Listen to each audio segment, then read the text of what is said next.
एक दफ़ा एक घना जंगल था जिसमें बहुत सारे जानवर रहते थे।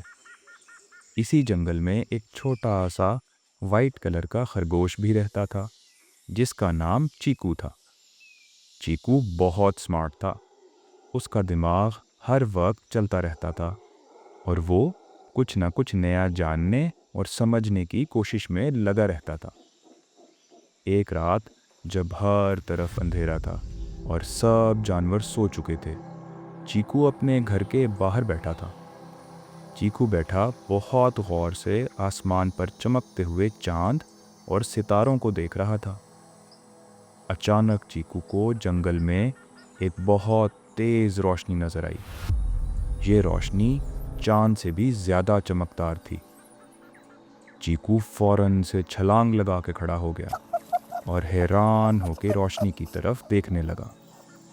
वो समझना चाह रहा था कि ये रोशनी आखिर आ कहाँ से रही है।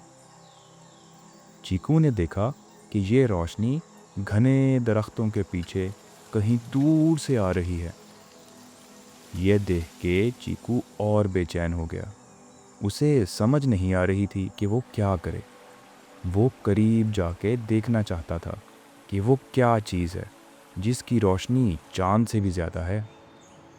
रात बहुत हो चुकी थी और रोशनी के आने की जगह बहुत दूर महसूस हो रही थी। चीकू सोच रहा था कि इस वक्त इतने घने जंगल में कैसे जाया जाए। इतने में चीकू को अपनी एक फ्रेंड बंटी का ख्याल आया।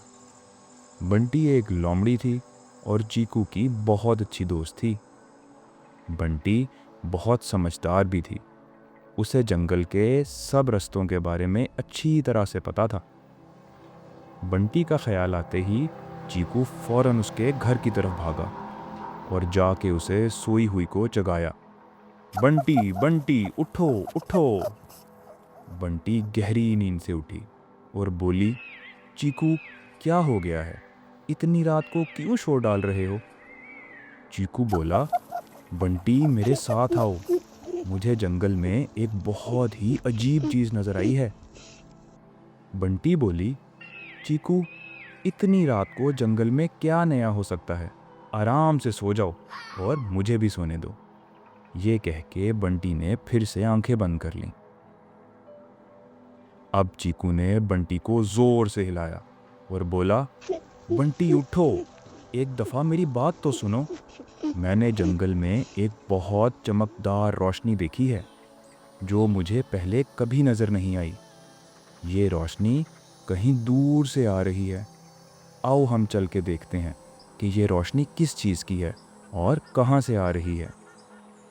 चीकू की बात सुन के बंटी भी हैरान हो गई, लेकिन उसने चीकू को समझाया कि देखो चीकू, बहुत रात हो चुकी है। इस वक्त जंगल में ज़्यादा दूर जाना बहुत ख़तरनाक हो सकता है। लेकिन चीकू बहुत बेचैन था। उसे बंटी की कोई बात समझ नहीं आ रही थी। वो ज़रूर इस रोशनी के पीछे जाना चाहता था। चीकू के बहुत इसरार करने पर बंटी उसके साथ चलने के लिए तैयार हो गई। चलने से पहले बंटी ने चीकू को समझाया कि देखो चीकू, अंधेरा बहुत है। हमें बहुत एहतियात से एक दूसरे के साथ मिल के चलना पड़ेगा। इस वक्त जंगल में अकेले भाग दौड़ करना ख़तरनाक हो सकता है। ये कह के दोनों जंगल में रोशनी के पीछे पीछे चल पड़े। जैसे जैसे ये लोग चलते जा रहे थे, जंगल और घना होता जा रहा था। कुछ देर बाद जंगल से अजीब अजीब आवाज़ें आने लगी। चीकू ने हैरान होकर बंटी की तरफ देखा। बंटी ने बताया कि ये उल्लू की आवाज़ें हैं। चीकू ने ऊपर की तरफ देखा तो दरख्तों पे बहुत से उल्लू बैठे नजर आए। ये देख के चीकू ने जल्दी से अपनी नज़रें वापस नीचे कर लीं और बंटी के साथ साथ चलता रहा। जंगल में हर तरफ बहुत अंधेरा था, लेकिन चीकू और बंटी बस रोशनी का पीछा करते हुए चलते जा रहे थे। जंगल में हल्की हल्की हवा भी चल रही थी और पत्तों की सरसराहट भी सुनाई दे रही थी। ये आवाज़ सुन के चीकू थोड़ा चौंक गया। बंटी ने उसे बताया कि हवा की वजह से दरख्तों के पत्ते हिल रहे हैं और आपस में टकरा रहे हैं। ये उन पत्तों के हिलने की आवाज़ है। ये कह के वो लोग आगे चल पड़े। कुछ देर चलने के बाद चीकू आहिस्ता से बोला कि देखो बंटी, रोशनी और तेज़ होती जा रही है। लगता है हम करीब पहुंच गए हैं। बंटी ने जवाब दिया कि हाँ चीकू, हम करीब ही हैं। मुझे लगता है ये रोशनी इन्हीं दरख्तों के पीछे से आ रही है। जैसे ही वो लोग दरख्तों के पीछे से बाहर निकले, सामने का मंजर देख के हैरान रह गए। सामने एक नदी बह रही थी। चांद की रोशनी नदी पे पड़ रही थी और उसका पानी रोशनी बन के चमक रहा था। चीकू हैरान होके बोला, ये तो चांद की रोशनी है, पानी उसे रिफ्लेक्ट कर रहा है।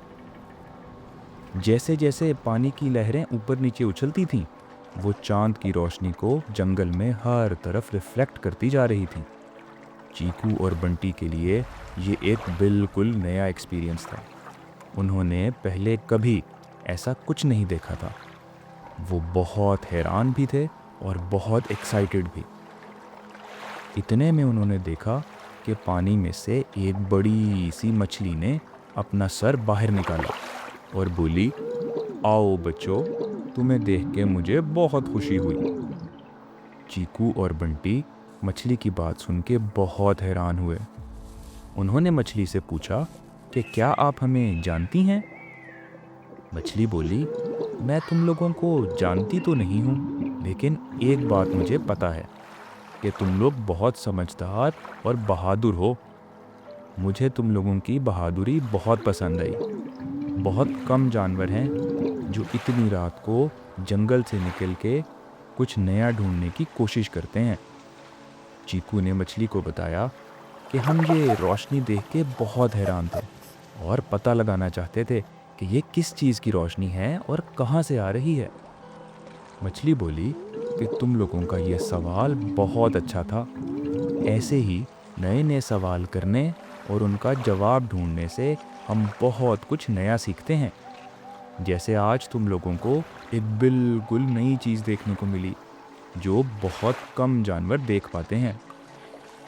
मछली बोली कि बच्चों, एक और बात भी याद रखना, ऐसे नए नए रास्तों पे चलते वक्त बहुत एहतियात भी करनी चाहिए। नए रास्ते कभी कभी ख़तरनाक भी हो सकते हैं। इतनी रात को अब तुम लोग वापस अपने घर तो पहुंच जाओगे ना? चीकू ने मछली को बताया कि आप फिक्र नहीं करें, बंटी को जंगल के सब रास्ते बहुत अच्छी तरह याद हैं। हम लोग आराम से घर वापस पहुंच जाएंगे। ये कह के उन्होंने मछली को खुदा हाफिज़ बोला और वापस जंगल की तरफ चल पड़े। इस कहानी से हमने सीखा कि चीकू की तरह हमें भी हर वक्त नई नई चीज़ों और सवालों के बारे में सोचते रहना चाहिए। इसके अलावा मेहनत और बहादुरी से इन सवालों के जवाब ढूंढने की कोशिश भी करते रहना चाहिए। इसी तरह हम ज़िंदगी में नई नई चीज़ें सीख भी सकेंगे और नए नए एक्सपीरियंसेस भी कर सकेंगे।